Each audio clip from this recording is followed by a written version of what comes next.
ఆస్తి, ఇవన్నీ ఏమిటి? కేవలం ఇదొక విలువ. దానిని మనం చెల్లించి దానికి బదులుగా ఏదో ఒక దానిని పొందొచ్చు. ఇప్పుడు ధనంతో ఈ ప్రపంచంలో చాలానే పొందొచ్చు, కానీ అవన్నీ కూడా కేవలం భౌతిక వస్తువులు కావచ్చు, భౌతిక వనరులు కావచ్చు, భౌతిక సౌకర్యాలు కావచ్చు. అంటే మీ దగ్గర ఎంత ధనమైనా ఉండనివ్వండి, అది మీకు తీయని నిద్రని మాత్రం ఇవ్వదు.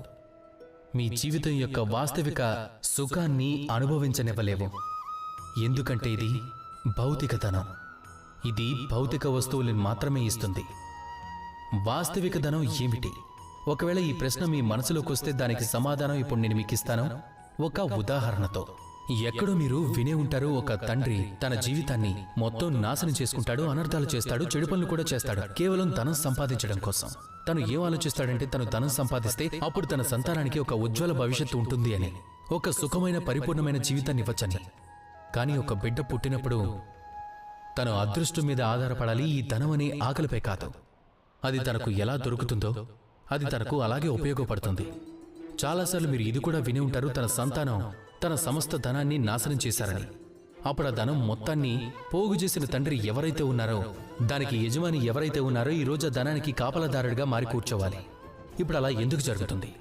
అలా ఎప్పుడు జరుగుతుంది అంటే, ఎప్పుడైతే తండ్రి జీవితం యొక్క వాస్తవిక ధనం ఏంటో తెలుసుకోలేనప్పుడు తన వాస్తవిక ధనాన్ని తన సంతానానికి ఇవ్వలేడు. ఒకవేళ తండ్రి తన సంతానానికి కర్మ యొక్క జ్ఞానాన్ని ఇవ్వగలిగితే, మంచేంటి మంచిది కానిదేంటి అనేది నేర్పించగలిగితే, సంస్కారం యొక్క శిక్షణ ఇవ్వగలిగితే, ఇవి ధనం కన్నా చాలా మహత్పూర్ణమైనవి.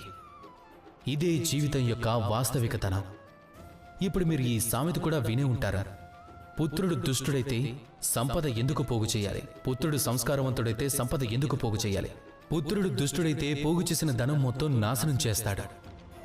ఒకవేళ పుత్రుడు సంస్కారవంతుడైతే ధనం ఉన్నా లేకపోయినా తను మంచి పనులు చేస్తూ ముందుకు వెళ్తూ ధనాన్ని సంపాదిస్తాడు, తన కోసం ఉజ్వల భవిష్యత్తును కూడా తయారు చేసుకుంటాడు.